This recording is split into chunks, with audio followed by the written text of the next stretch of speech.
माघ मास के शुक्ल पक्ष की द्वादशी तिथि को भीष्म द्वादशी का व्रत किया जाता है। धर्म ग्रंथों के अनुसार इस व्रत को करने से सभी मनोकामनाएं पूर्ण होती हैं तथा सुख व समृद्धि की प्राप्ति होती है। भीष्म द्वादशी अनुष्ठान पूजन विधि। प्रातःकाल इस दिन स्नान आदि कर दूध, शहद, गंगा जल से पंचामृत से देव को स्नान कराना चाहिए तथा फल, केले के पत्ते, सुपारी, तिल, मूली, रोली, कुमकुम, तुलसी, मिठाई और केला आदि से भगवान लक्ष्मी नारायण की पूजा करनी चाहिए। भुने हुए गेहूं और चीनी से प्रसाद तैयार किया जाता है। लक्ष्मी नारायण पूजा के बाद अन्य देवी देवताओं की पूजा की जाती है। चरणामृत और प्रसाद सभी में वितरित किया जाता है। ब्राह्मणों और गरीबों को दान दिया जाता है। इस प्रकार व्रत पूजन करने पर आराधक को संतान, सुख, धन और मोक्ष की प्राप्ति होती है। चूंकि इस दिन पांडवों द्वारा भीष्म का अंतिम संस्कार किया गया था, इसलिए प्रचलित मान्यताओं के अनुसार इस दिन पितरों के लिए तर्पण और अंतिम संस्कार या श्राद्ध करना अत्यधिक लाभकारी माना जाता है। कुछ लोग इस दिन भीष्म के नाम पर तर्पण या जल चढ़ाते हैं क्योंकि वह संतानहीन थे। इसके बाद भीष्म द्वादशी की कथा सुने, देवी लक्ष्मी समेत अन्य देवों की स्तुति करें तथा पूजा समाप्त होने पर चरणामृत एवं प्रसाद का वितरण करें। ब्राह्मणों को भोजन कराएं व दक्षिणा दें। इस दिन स्नान दान करने से सुख, सौभाग्य, धन, संतान की प्राप्ति होती है। ब्राह्मणों को भोजन कराने के बाद ही स्वयं भोजन करें और संपूर्ण घर परिवार सहित अपने कल्याण, धर्म, अर्थ, मोक्ष की कामना करें। इस व्रत में ओम नमो नारायणाय मंत्र एवं विष्णु सहस्रनाम पाठ आदि से भगवान नारायण की पूजा अर्चना करनी चाहिए। ऐसा करने से अनजाने में किए सारे पाप नष्ट हो जाते हैं। भीष्म द्वादशी कथा। भीष्म द्वादशी के बारे में एक प्रसिद्ध कथा के अनुसार शांतनु की पत्नी गंगा ने देवव्रत नामक एक पुत्र को जन्म दिया। उसने देवव्रत को जन्म देने के बाद शांतनु को छोड़ दिया। शांतनु उदास था। एक बार शांतनु गंगा नदी को पार करना चाहते थे और एक नाव में बैठ गए जिसे एक मत्स्यगंधा चला रही थी, जिसे सत्यवती के नाम से भी जाना जाता है। शांतनु उसकी सुंदरता से चकित थे। वह उससे शादी करना चाहते थे। सत्यवती के पिता इस शर्त पर सहमत हुए कि उनकी बेटी का बेटा शांतनु सिंहासन का उत्तराधिकारी होगा। शांतनु ने इस शर्त को स्वीकार नहीं किया, इसलिए देवव्रत ने अपने पूरे जीवन में शादी नहीं करने की शपथ ली। शांतनु ने उन्हें एक वरदान दिया जिससे उन्हें अपनी शर्तों पर मृत्यु स्वीकार करने की अनुमति मिली।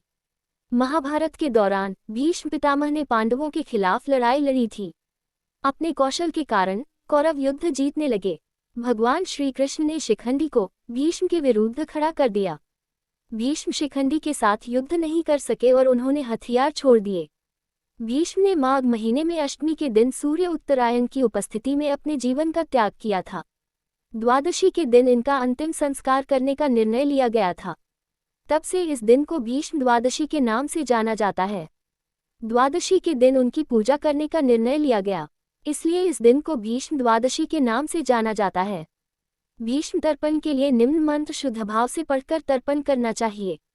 तर्पण मंत्र। सत्यव्रताय शुचि गांगेयाय महात्मने भीष्माय तद्ददाम्यर्घ्यमाजन ब्रह्मचारिणे। अर्थ, आजन्म ब्रह्मचर्य का पालन करने वाले परम पवित्र सत्यव्रत पारायण गंगानंदन महात्मा भीष्म को मैं अर्घ्य देता हूँ। जो मनुष्य निम्नलिखित मंत्र द्वारा भीष्म जी के लिए अर्घ्यदान करता है, उसे मोक्ष की प्राप्ति होती है। अर्घ्य मंत्र। व्याघ्रपाद गोत्राय सांकृत्य प्रवराय च अपुत्राय ददाम्येतद्कं भीष्मवर्मणे वसूनमवताराय शन्तनोरात्मजाय च अर्घ्यम ददानि भीष्माय आजन्म ब्रह्मचारिणे। अर्थ, जिनका गोत्र व्याघ्रपद और सांकृत प्रवर है, उन पुत्र रहित भीष्म जी को मैं जल देता हूँ। वसुओं के अवतार शांतनु के पुत्र आजन्म ब्रह्मचारी भीष्म को मैं अर्घ्य देता हूँ। जो भी मनुष्य अपनी स्त्री सहित पुत्र की कामना करते हुए भीष्म पंचक व्रत का पालन करता हुआ तर्पण और अर्घ्य देता है, उसे 1 वर्ष के अंदर ही पुत्र की प्राप्ति होती है। इस व्रत के प्रभाव से महापातकों का नाश होता है। अर्घ्य देने के बाद पंचगव्य, सुगंधित चंदन के जल, उत्तम गंध व कुमकुम द्वारा सभी पापों को हरने वाले श्री हरि की पूजा करें। भगवान के समीप 5 दिनों तक अखंड दीप जलाएं। भगवान श्री हरि को उत्तम नैवेद्य अर्पित करें। पूजा अर्चना और ध्यान नमस्कार करें। उसके बाद ऊ नमो भगवते वासुदेवाय मंत्र का 108 बार जाप करें। प्रतिदिन सुबह तथा शाम दोनों समय संध्या वंदन करके ऊपर लिखे मंत्र का 108 बार जाप कर भूमि पर सोएं। व्रत करते हुए ब्रह्मचर्य का पालन करना अति उत्तम है। शाकाहारी भोजन अथवा मुनियों से प्राप्त भोजन द्वारा निर्वाह करें और ज्यादा से ज्यादा समय विष्णु पूजन में व्यतीत करें। विधवा स्त्रियों को मोक्ष की कामना से यह व्रत करना चाहिए। पूर्णमासी के दिन ब्राह्मणों को भोजन कराएं तथा बछड़े सहित गोदान करें।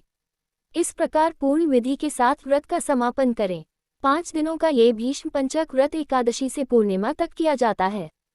इस व्रत में अन्न का निषेध है, अर्थात इन 5 दिनों में अन्न नहीं खाना चाहिए।